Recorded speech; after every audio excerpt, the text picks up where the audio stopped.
भोले गोविंद गोपाल कृष्ण भगवान की जय। क्रूरवाग की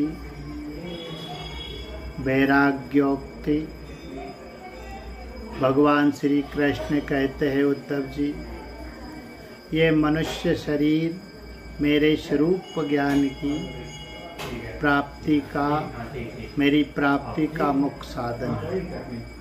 इसे पाकर जो मनुष्य सच्चे प्रेम से मेरी भक्ति करता है, वह अंतःकरण में स्थित मुझ आनंद स्वरूप परमात्मा को प्राप्त हो जाता है। जीवों की सभी योनियाँ, सभी गतियाँ त्रिगुणमयी है। जीव ज्ञान निष्ठा के द्वारा उनसे सदा के लिए मुक्त हो जाता है। सत्व रज आदि गुण जो दिख रहे हैं वे वास्तविक नहीं है, माया मात्र है। ज्ञान हो जाने के बाद पुरुष उनके बीच में रहने पर भी, उनके द्वारा व्यवहार करने पर भी उनसे बंधता नहीं। इसका कारण यह है कि उन गुणों की वास्तविक सत्ता ही नहीं है। साधारण लोगों को इस बात का ध्यान रखना चाहिए कि जो लोग विषयों के सेवन, उदर पोषण में ही लगे हुए हैं, उन असत्य पुरुषों का संग कभी न करें, क्योंकि उनका अनुगमन करने वाले पुरुष की वैसे ही दुर्दशा होती है जैसे अंधे के सहारे चलने वाले अंधे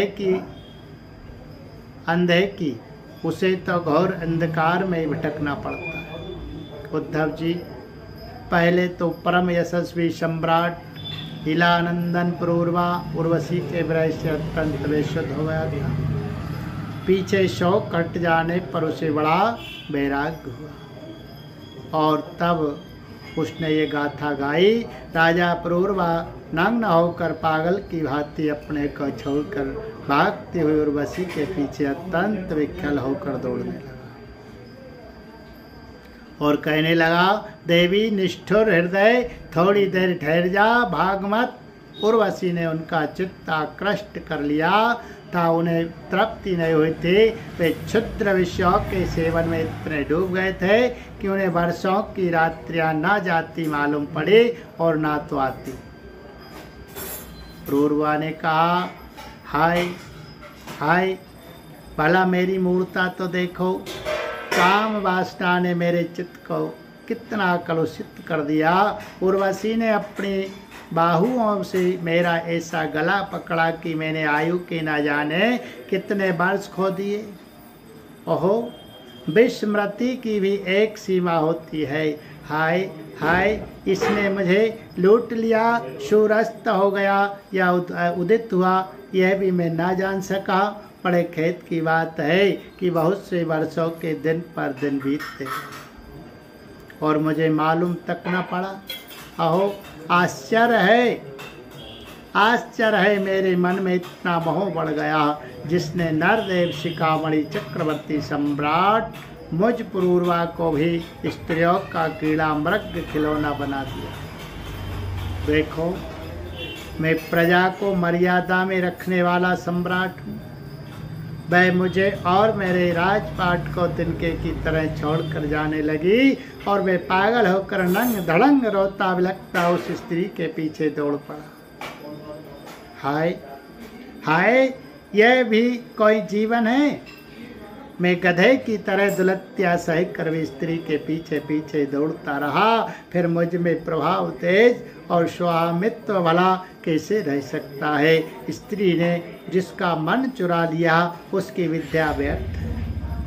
उसे तपस्या, त्याग और शास्त्राभ्यास से भी कोई लाभ नहीं और इसमें संदेह नहीं कि उसका एकांत सेवन और मौन भी निष्फल है। मुझे अपनी ही हानि लाभ का पता नहीं, फिर भी अपने को बहुत बड़ा पंडित मानता हूँ।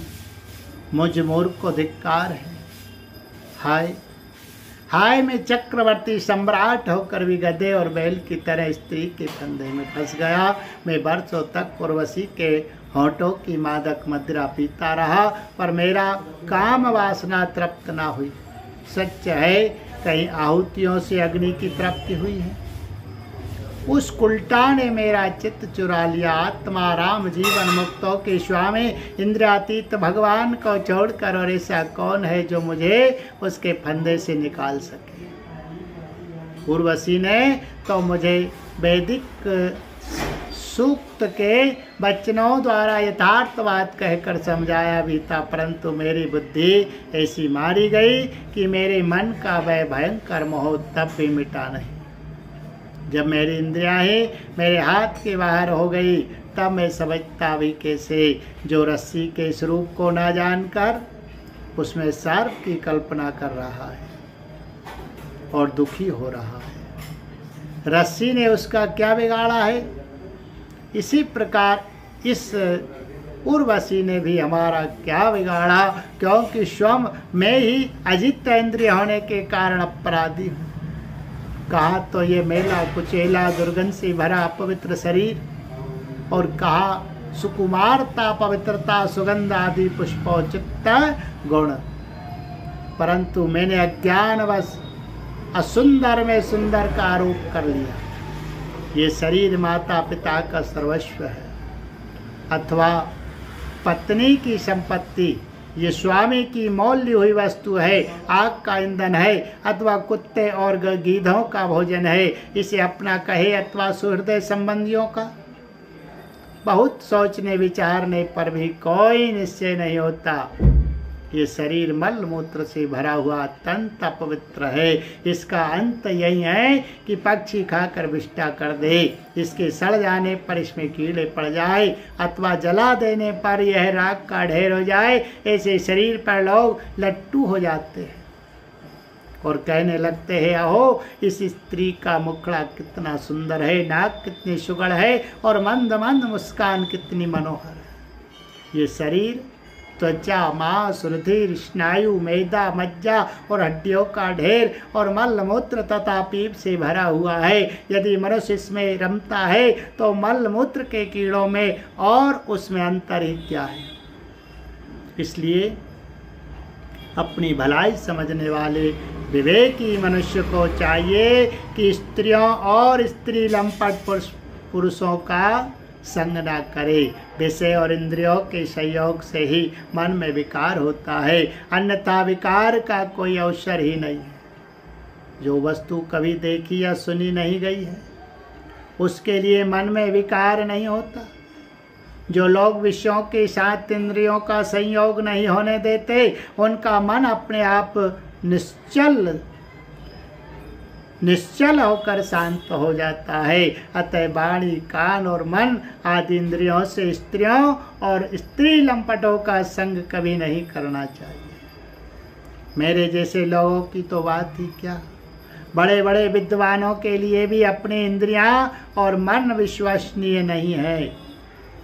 भगवान श्री कृष्ण कहते हैं, उद्धव जी, राज राजेश्वर पुरूरवा के मन में जब इस तरह के उद्गार उठने लगे, तब उसने उर्वशी लोक का परित्याग कर दिया। अब ज्ञानोदय होने के कारण उसका मोह जाता रहा और उसने अपने हृदय में ही आत्म स्वरूप से मेरा साक्षात्कार कर लिया और वह शांत भाव में स्थित हो गया। इसलिए बुद्धिमान पुरुष को चाहिए कि पुरूरवा की भांति कुसंग छोड़कर सत्पुरुषों का संग करे। संत पुरुष अपने सदुपयोगों सदुपदेशों से उसके मन की आसक्ति नष्ट कर देंगे। संत पुरुषों का लक्षण यह है कि उन्हें कभी किसी वस्तु की अपेक्षा नहीं होती। उनका चित्त मुझ में लगा रहता है। उनके हृदय में शांति का आघात समुद्र लहराता रहता है। वे सदा सर्वदा सर्वत्र सब में सब रूप में स्थित भगवान का ही दर्शन करते हैं। उनमें अहंकार का लेश भी नहीं होता। फिर ममता की तो संभावना ही कहाँ है। वे सर्दी, गर्मी, शोक, दुख आदि द्वंद्वों में एक रस रहते हैं तथा बौद्धिक, मानसिक, शारीरिक और पदार्थ संबंधी किसी प्रकार का भी परिग्रह नहीं रखते। परम भाग्यवान उद्धव जी, संतों के सौभाग्य की महिमा कौन कहे। उनके पास सदा सर्वदा मेरी लीला कथाएं हुआ करती है। मेरी कथाएं मनुष्यों के लिए परम हितकर है। जो उनका सेवन करते हैं उनके सारे पाप तापों को वे धो डालती है। जो लोग आदर और श्रद्धा से मेरी लीला कथाओं का श्रवण गान और अनुमोदन करते हैं वे मेरे पारायण हो जाते हैं और मेरी अनन्य प्रेममयी भक्ति प्राप्त कर लेते हैं। उद्धव जी, मैं अत्यंत अचिंत कल्याणमय गुण गणों का आश्रय हूँ। मेरा स्वरूप है केवल आनंद, केवल अनुभव, विशुद्ध आत्मा। मैं साक्षात पर ब्रह्म हूँ। जिसे मेरी भक्ति मिल गई वह तो संत हो गया, अब उसे कुछ भी पाना शेष नहीं है। उनकी तो बात ही क्या है। जिसने उन संत पुरुषों की शरण ग्रहण कर ली उसकी भी कर्म जड़ता, संसार भय और अज्ञान आदि सर्वथा निवृत्त हो जाते हैं। भला जिसने अग्नि भगवान का आश्रय ले लिया उसे शीत भय अथवा अंधकार का दुख हो सकता है। जो इस घोर संसार सागर में डूब उतरा रहे हैं उनके लिए ब्रह्मवेत्ता और संत ही एकमात्र आश्रय है। जैसे जल में डूब रहे लोगों के लिए दृढ़ नौका, जैसे अन्य से प्राणियों के प्राण की रक्षा होती है, वैसे ही मैं दीन दुखियों का परम रक्षक हूँ। जैसे मनुष्यों के लिए परलोक में धर्म ही एकमात्र पूंजी है, वैसे ही जो लोग संसार से भयभीत है उनके लिए संत जन ही परम आश्रय है।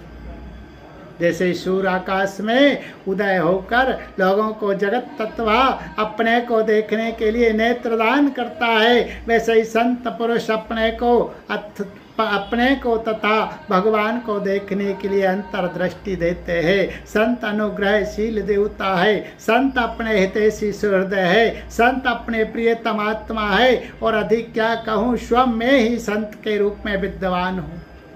प्रिय उद्धव, आत्म साक्षात्कार होते ही इलानंदन पूर्वा को उर्वशी के लोक की स्पृहा न रही, उसकी सारी आसक्तियां मिट गई और वे आत्मा राम होकर स्वच्छंद रूप से इस पृथ्वी पर विचरण करने लगा। बोलिए गोविंद गोपाल कृष्ण भगवान।